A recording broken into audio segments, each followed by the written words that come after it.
Okay dear students, तो आज मैं इस वीडियो में लेकर आया हूँ आपके लिए एक और इम्पॉर्टेंट पॉइंट जो कि प्रैक्टिकल बेस्ड है, एक्सपेरिमेंट बेस्ड है। जैसा आप फिजिक्स का पोर्शन पढ़ रहे हैं एग्रीकल्चर साइंस में, तो यहाँ से एक सवाल आता ही है, बड़ा सवाल आता है, 6 मार्क्स का सवाल पूछा जा सकता है। ठीक है, तो आप उस हिस्से में हैं अभी जहाँ से आप अच्छे से तैयारी कर सकते हैं। तो ये वीडियो आपके लिए बहुत इम्पोर्टेंस होने वाला है, आखिरी तक ज़रूर देखना इसको, क्योंकि मैं आज बताऊंगा आपको डिस्पर्शन ऑफ लाइट कैसे होता है, प्रकाश का वर्ण विक्षेपण होता है कैसे है, वर्ण विक्षेपण का कारण क्या है। ठीक है, सारी चीज़ें मैं डायग्रामेटिक बताऊंगा, आप बड़े ध्यान से इस वीडियो को ज़रूर देखें। सबसे पहले मैं आपको बता रहा हूँ डिस्पर्शन ऑफ लाइट, प्रकाश का वर्ण विक्षेपण। ठीक है, किसे कहेंगे वर्ण विक्षेपण। ठीक है, आप लोग नॉर्मली देखे होंगे बारिश के दिनों में जब आकाश की तरफ कभी नज़रें गई होंगी तो कभी कभी आपको ऐसा देखने को मिला होगा कि आपको प्रकाश की किरणों का एक धनुष बना हुआ दिखाई देगा, जिसको आप लोग कहते हैं रेनबो और इंद्रधनुष कहते हैं। आप लोग देखे होंगे, सभी ने देखे होंगे, बहुतों ने देखा होगा रेनबो। उस रेनबो को अगर आप बड़ी बारीकी से देखेंगे ना तो आपको लगभग 7 रंग दिखाई देंगे। मानता हूँ कि वहाँ पर रिफ्लेक्शन इतना ज़्यादा होता है, वायुमंडल में परतें जो लेयर है एटमॉस्फेयर में एयर का, वो अलग अलग होता है, जिसके कारण हमको वो 7 कलर अलग अलग दिखाई नहीं देता, अलग अलग आइडेंटिफाई हम नहीं कर सकते। लेकिन फिर भी उस रेनबो में हम इतना तो जान सकते हैं कि कुछ कलर आसानी से दिखाई दे रेनबो में। ठीक है, समझ में आया ना। लेकिन हम उसमें भले ही 7 रंग का आइडेंटिफिकेशन नहीं कर पाएंगे। कारण यही है कि वायुमंडल की परतें सघन, विरल एटसेट्रा है, सघन से विरल की ओर जाती है। निचले भूमि से ऊपर उठते जाएंगे आप, सघन से विरल की ओर जाते जाएंगे, इसलिए आप उसमें आइडेंटिफाई कर नहीं पाएंगे। लेकिन फिर भी हम ये मानते हैं, और इसको प्रूफ किया था सबसे पहले न्यूटन नामक साइंटिस्ट ने। ठीक है, न्यूटन एक ऐसा साइंटिस्ट था जिन्होंने ये बताया था अपने प्रयोगों के आधार पर कि सूर्य से निकलने वाली प्रकाश किरण में 7 रंग होते हैं। ठीक है, 7 colour present in a light रे और बीम। ठीक है ना, एक प्रकाश किरण में 7 रंग होते हैं। 7 रंगों के नाम कुछ इस प्रकार आते हैं। ठीक है, नाम मैं लिख देता हूँ। इसमें आता है आपका वायलेट, देन इंडिगो। ये नाम तो सुने होंगे ना, इंडिगो।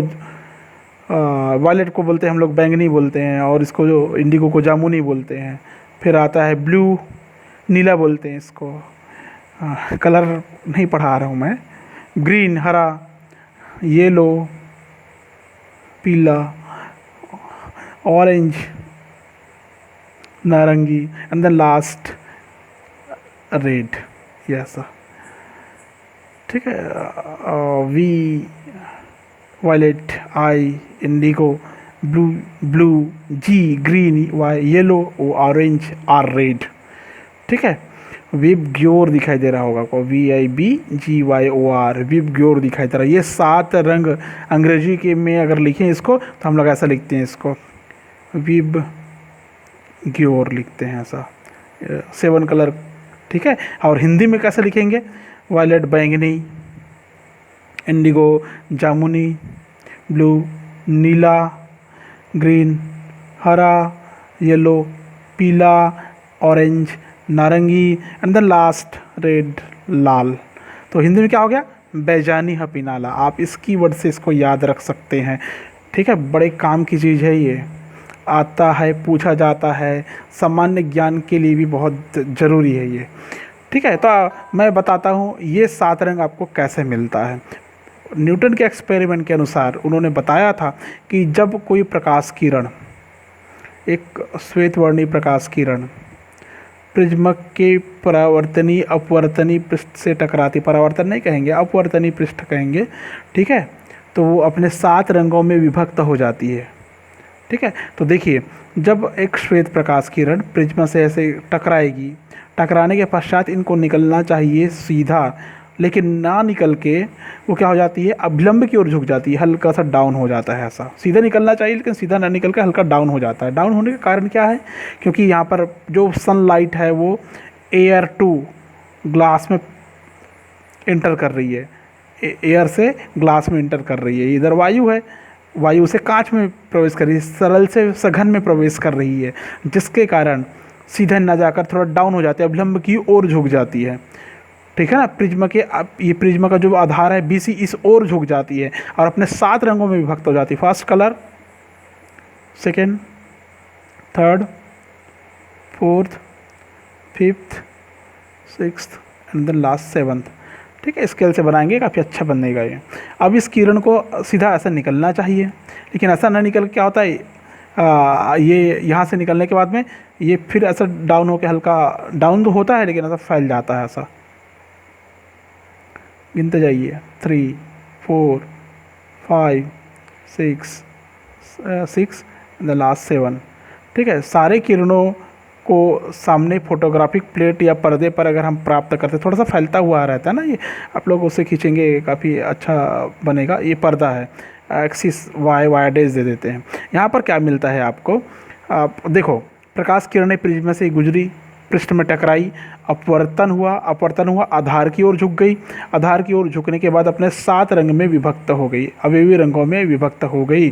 और ये 7 रंग कौन कौन सा है, ये 7 कलर, 7 कलर्स कौन कौन सा है, इन 7 रंगों के समूह को ही, इन 7 रंगों के ग्रुप को ही हम लोग स्पेक्ट्रम कहते हैं। What do you mean by spectrum? Group of 7 colour. ठीक है, सबसे नीचे की तरफ आपको मिलता है विबग्योर। विबग्योर इसलिए मिलता है क्योंकि कांच के लिए कांच का अपवर्तनांक, इस कांच का अपवर्तनांक बैगनी या वायलेट रंग के प्रकाश के लिए सबसे अधिक होता है, अर्थात इसमें विचलन कोण सबसे अधिक होगा। बैगनी रंग का विचलन कोण सबसे अधिक हो, सबसे ज़्यादा विचलित हो रही है ये, तो सबसे नीचे मिलेगा, आधार की ओर मिलेगा। ठीक है, ऊपर की ओर जाते जाएंगे, आई, ब्लू, ग्रीन, येलो, ठीक बोल रहा हूँ ना, विब क्या होगा, विब गियोर, ऐसा ऊपर की तरफ ये इस प्रकार प्राप्त होता है। ठीक है, आप स्केल से बनाएंगे, बड़ा अच्छा इमेज बनता है, सुंदर इमेज बनता है इसका। फिर भी आप समझ रहे होंगे, समझ पा रहे होंगे कि मैं क्या बोल रहा और क्या बताना चाह रहा हूँ। एक किरण थोड़ा सा फैल जाता है ना, याद रखेंगे इसको बनाएंगे तब। तो आधार की ओर झुक गई, आधार की ओर झुकने के साथ अपने अवयवी रंगों में बट गई। इन्हीं अवयवी रंगों के समूह को हम लोग एक साथ स्पेक्ट्रम कहते हैं। क्या कहते हैं? स्पेक्ट्रम। स्पेक्ट्रम को हिंदी में कहते हैं वर्णक्रम। ये एग्ज़ाम में पूछा जाता है, वर्णक्रम से आप क्या समझते हैं। ठीक है, तो VVIMP है ये, VIMP याद रखिए इसको। वर्णक्रम किसे कहते हैं? स्पेक्ट्रम को। ठीक है, तो मैं सीधा डेफिनेशन में चला जाता हूँ, अब आपको एक्सपेरिमेंट समझ में आ गया होगा। ठीक है, अर्थात जब कोई श्वेत प्रकाश किरण कांच के टुकड़े या प्रिज्म से टकराती है तो अपने 7 अवयवी रंगों में विभक्त हो जाती है। श्वेत प्रकाश की किरण का अपने 7 अवयवी रंगों में विभक्त होने की उस घटना को ही वर्ण विक्षेपण या डिस्पर्शन ऑफ लाइट कहते हैं। ठीक है, बहुत क्लियर है इसका डेफिनेशन, आप दोबारा बार बार सुन सकते हैं इसको। ठीक है, मैं फिर से बोल देता हूँ, जब कोई श्वेत प्रकाश किरण कांच से या प्रिज्म से होकर टकराती है तो अपने 7 अवयवी रंगों में विभक्त हो जाती है। श्वेत प्रकाश का अपने अवयवी रंगों में विभक्त होने की उस घटना को ही वर्ण विक्षेपण कहते हैं। ठीक है, और ये जो वर्ण आता है, ये जो वर्ण जो ग्रुप आता है, इसको स्पेक्ट्रम या वर्णक्रम कहते हैं। ठीक है, हमको ये ध्यान में रखना चाहिए कि जो प्रकाश किरण प्रिज्म से टकरा रही है उसमें वो श्वेत प्रकाश कई रंगों में नहीं होता, रहता श्वेत रंग ही है। ठीक है, अर्थात उसमें मूल रंग उपस्थित होते हैं। ठीक है, अपने मूल रंग में उपस्थित होते, और मूल रंग क्या है, ये प्रिज्म ने उसको अलग अलग कर दिया, इसका PM कर दिया, पोस्टमार्टम कर दिया, आप देख सकते हैं इसको। ठीक है, समझ गए होंगे आप डिस्पर्शन ऑफ लाइट को, कि जब कोई श्वेत प्रकाश किरण प्रिज्म से होकर गुजर रही है तो अपने 7 अवयवी रंगों में विभक्त हो जाती है। उसके बाद आते हैं कि सवाल पूछ सकते हैं आप कि भाई कारण क्या है, what is the reason of dispersion of light, क्यों ऐसा होता है, क्या वजह है? तो वजह आप इससे पहले वीडियो में आपने पढ़ा था, एक फार्मूला पढ़ा था। अब मैं कजेस में जा रहा हूँ, कारण रीज़न में जा रहा हूँ। रीज़न में क्या कारण है कि वर्ण विक्षेपण होता है प्रकाश का, डिस्पर्शन ऑफ लाइट होता है? तो रीज़न समझिए। आपने वहाँ पर एक फार्मूला डिस्कवर किया था प्रिज्म के पदार्थ के अपवर्तनांक के बेस पे, डेल एम इक्वल टू, अगर आपको याद होगा तो, याद नहीं है तो पिछला वीडियो जरूर देखिए, μ-1 इंटू ए, ये फार्मूला आपने डिस्कवर किया था। इस फार्मूला के आधार हम ये तय करते हैं, हम ये पढ़ना जानते हैं, सीख जाते हैं, समझ जाते हैं कि न्यूनतम विचलन कोण का मान हमेशा प्रिज्म के पदार्थ के अपवर्तनांक और प्रिज्म के कोण पर ही निर्भर करता है, न कि आपतन कोण पर। इसका मतलब हमने ये समझा था, ठीक है। तो मैं यहाँ पर आपको आगे ले चलता हूँ। इसके आधार पर हम कह सकते हैं कि प्रिज्म के पदार्थ का अपवर्तनांक अलग अलग रंगों के लिए अलग अलग होता है। याद रखना, प्रिज्म के पदार्थ का अपवर्तनांक, प्रिज्म के पदार्थ का अपवर्तनांक अलग अलग रंगों के लिए अलग अलग होता है, अलग अलग रंगों के लिए अलग अलग होता है, अलग अलग होता है। इससे ये साबित होता है, क्लियर है, समझ रहे होंगे आप। मतलब हम ये समझ सकते हैं इस फार्मूला से कि अलग अलग रंगों के लिए, भिन्न भिन्न रंगों के लिए प्रकाश के विचरण कोण का मान, डेल एम का मान भी भिन्न भिन्न होता है। क्योंकि हम जानते हैं कि जो श्वेत प्रकाश होता है, जो एक वर्णीय प्रकाश है, श्वेत प्रकाश है, वो 7 रंगों से मिलकर बना हुआ है। कितने रंगों से मिलकर बना है? 7 रंगों से, अभी आपने देखा, ठीक है। 7 रंगों से अगर मिलकर बना हुआ है तो अलग अलग रंगों के लिए प्रकाश के विचलन कोण भी अलग अलग होगा। अर्थात प्रिज्म में से गुजरने पर श्वेत प्रकाश 7 रंगों में विभक्त हो जाता है। इससे साबित होता है कि श्वेत प्रकाश में 7 रंग होते हैं और 7 रंग का अपवर्तनांक अलग अलग होता है, ठीक है ना। 7 रंग का अपवर्तनांक, प्रिज्म के पदार्थ का अपवर्तनांक अलग अलग होता है, अतः प्रिज्म से गुजरने पर 7 रंगों में विभक्त हो जाता है। ये हो गया कारण, ठीक है, समझ में आया ना। लेकिन अब इसके आधार पर हम लोग ये कहेंगे कि कांच का जो अपवर्तनांक होता है बैगनी प्रकाश के लिए सबसे अधिक होता है। इसके लिए एक एक्सपेरिमेंट देख सकते हैं, इसी को मैं आगे बढ़ा रहा हूँ, ठीक है, इसको समझ सकते हैं आप। फिर से मैंने खींच लिया एक आउटर स्ट्रक्चर ऑफ प्रिज्म, ये इसके रिफ्लेक्टिंग फेस है। ये प्रकाश किरण ऐसे गई, एक श्वेतवर्णीय प्रकाश किरण है, मान लो किरण का नाम देते हैं हम PQ, ठीक है। इसको निकलना चाहिए सीधा, लेकिन सीधा ना निकल के क्या हो जाता है, हल्की झुक जाती है, फास्ट रेस। हम यहाँ पर 3 किरण ले रहे हैं, माध्य किरण, ऊपर नीचे का किरण और माध्य किरण, 2 3, ठीक है। अब यहाँ से और ऐसा डाउन हो जाता है ये, ठीक है, 1 2 3 किरण।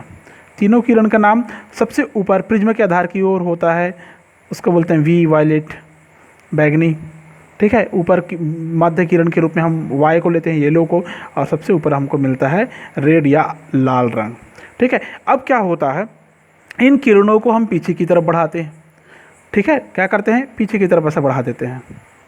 इसको मैं सीधा सीधा ऐसे बढ़ाऊँ तो ये लगभग ऐसे आएगा, ये सीधा, ठीक है।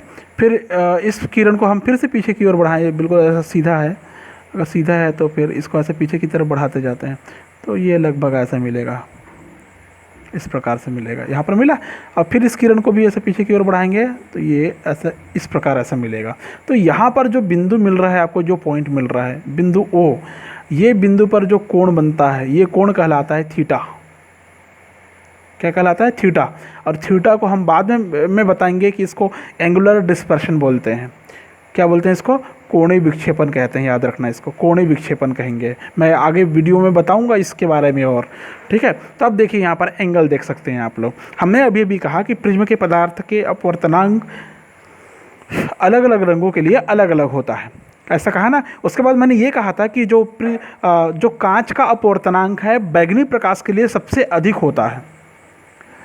कांच का अपवर्तनांक, कांच का अपवर्तनांक बैगनी अर्थात वायलेट के लिए ज़्यादा होता है।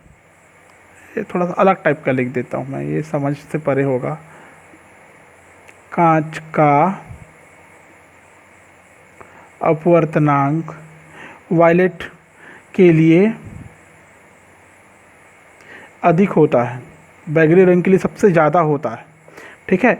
और कांच का अपवर्तनांक लाल रंग के लिए सबसे कम होता है। अब जाहिर सी बात है, अगर बैगनी रंग के लिए सबसे अधिक है तो हम ये मानेंगे और ये जानेंगे और ये कहेंगे कि जो कांच का अपवर्तनांक बैगनी रंग के लिए सबसे अधिक है उसका डेल एम का मान, न्यूनतम विचलन कोण का मान बहुत कम होगा, मिनिमम लेवल में होगा।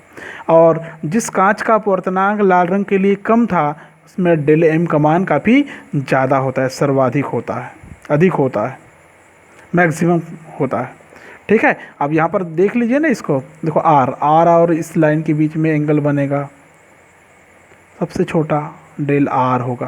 कोण बना ना, एक कोण बन रहा है इसमें, इस लाइन में बन रहा है, ठीक है। और ये वाला देखिए दूसरा, ये हो गया डेल वाई, और ये हो गया तीसरा, ये हो गया डेल वी।